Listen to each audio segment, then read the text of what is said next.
A year. That's all it had been.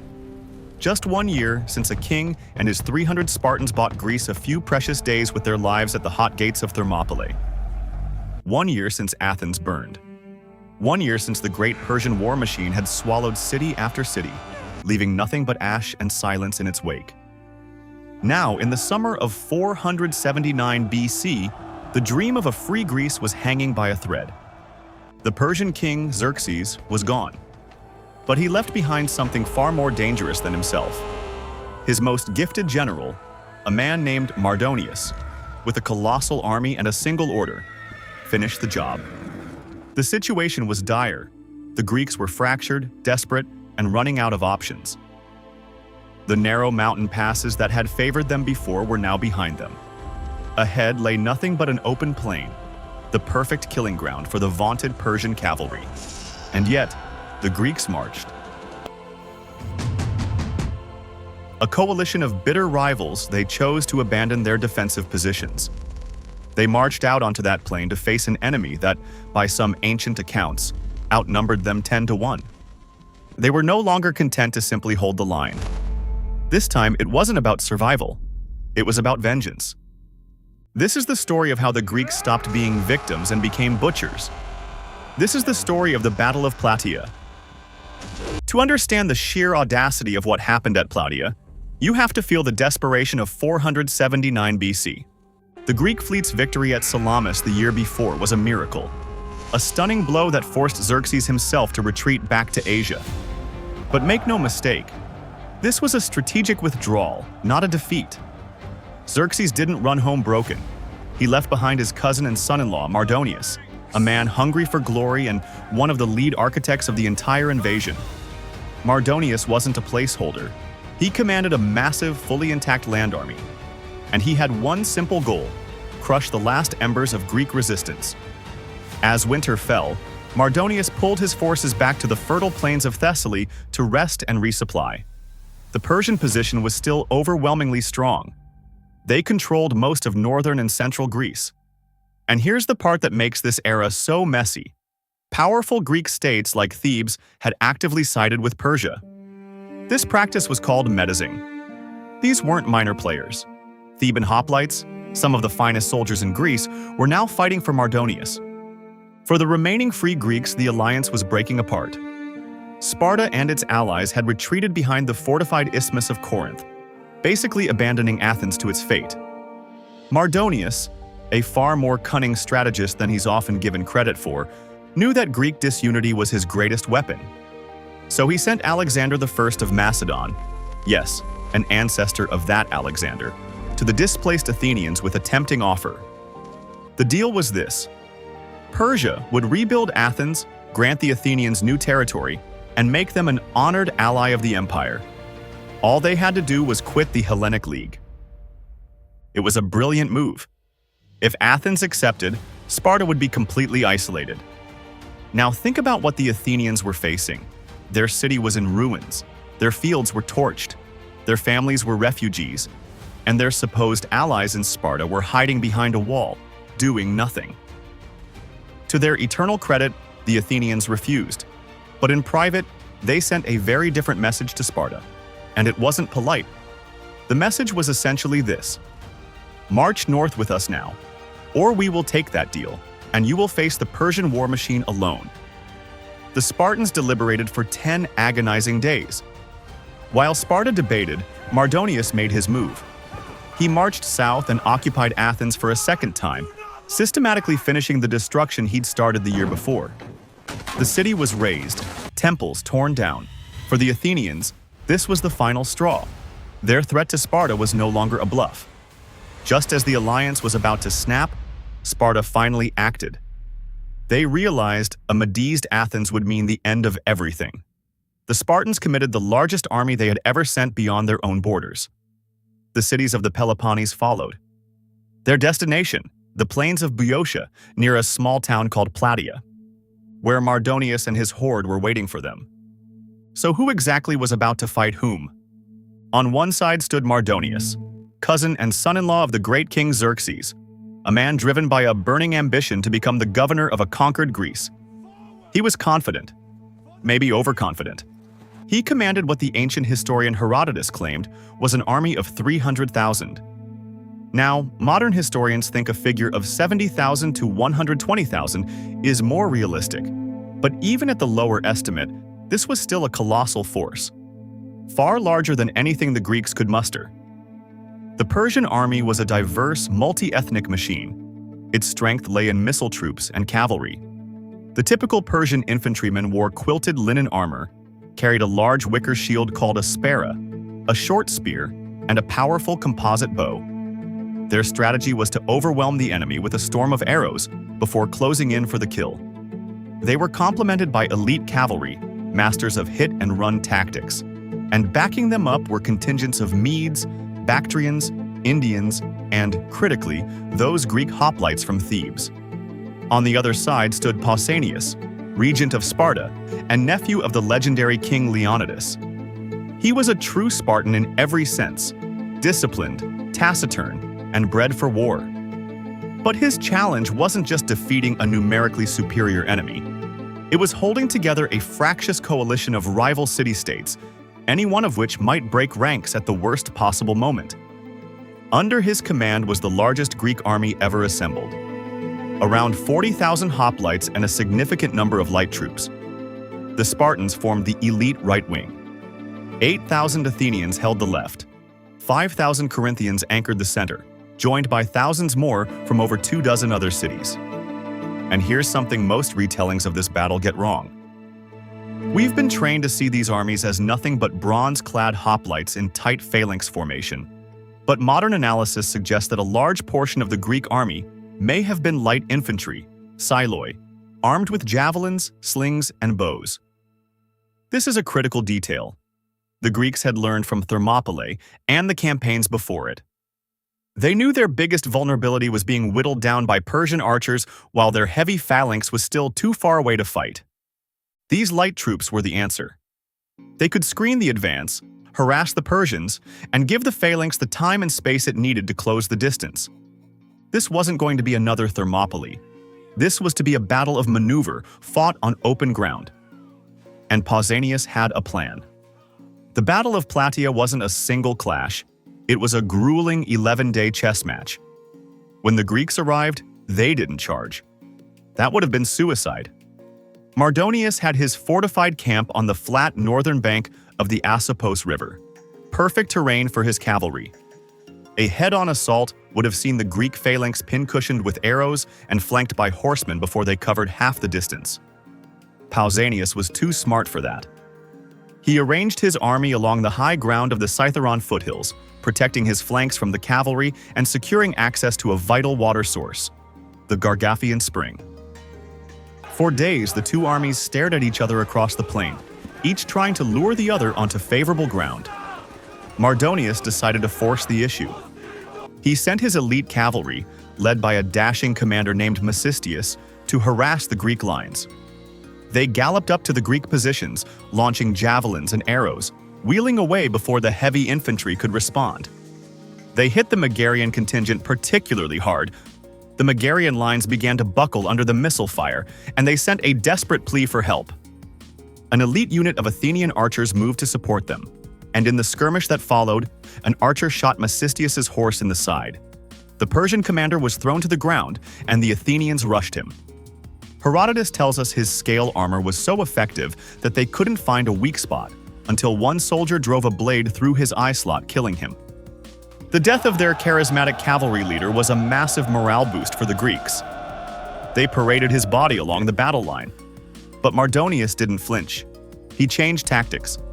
If he couldn't lure the Greeks out, he would starve them out. He redeployed his cavalry to cut the Greek supply lines running through the Scythaeron passes. The effect was immediate. Food convoys were intercepted. Provisions ran short. Then came the masterstroke.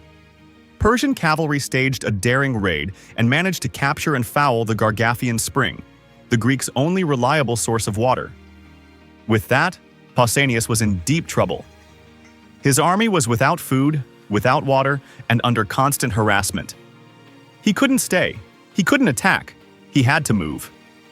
He devised a complex and dangerous plan. a nighttime withdrawal to a new defensive position closer to Plataea, where water was available. A night maneuver on this scale, with 40,000 men from rival city-states on unfamiliar ground, within striking distance of the enemy, was an enormous gamble. And it went horribly wrong. The withdrawal was pure chaos. The center of the Greek army, composed of contingents from smaller cities, panicked and retreated all the way back to Plataea itself, far beyond the intended position, leaving a gaping hole in the battle line. The Athenians on the left wing were delayed. They were arguing with the Spartan command over the order of march and the timing of the retreat. And the Spartans themselves were held up by a stubborn subordinate commander named Amompharetus. He refused to withdraw. He saw retreat of any kind as an act of cowardice unworthy of Sparta. He reportedly picked up a massive boulder and cast it at Pausanias' feet, declaring it his voting pebble against the retreat. By the time the first gray light of dawn crept across the plain, the Greek battle line was in complete disarray. The three wings of the army were separated by miles. They were fragmented, strung out, and dangerously exposed. Mardonius looked out from his camp at first light, and he could not believe what he was seeing. A broken army in full flight. This was the moment he'd been waiting for. He gave the order for a general advance. The morning sun revealed what looked like a Greek collapse. Whether the chaos of the retreat was a genuine disaster or an accidental lure, the result was the same. Mardonius, filled with arrogance, abandoned all caution. He led a furious charge across the Asopos River, eager to cut down the Spartans before they could regroup. The rest of his army followed in a disorganized, jubilant wave. In their eagerness for glory, they abandoned their own fortified positions. But the Spartans were not fleeing. Pausanias was conducting a fighting withdrawal when the Persian wave crashed into him. The Spartans and their Tegean allies were caught in the open, alone. The Athenians were a mile away, tied up fighting Mardonius' Theban allies and unable to help. Persian cavalry swirled around the Spartan formation.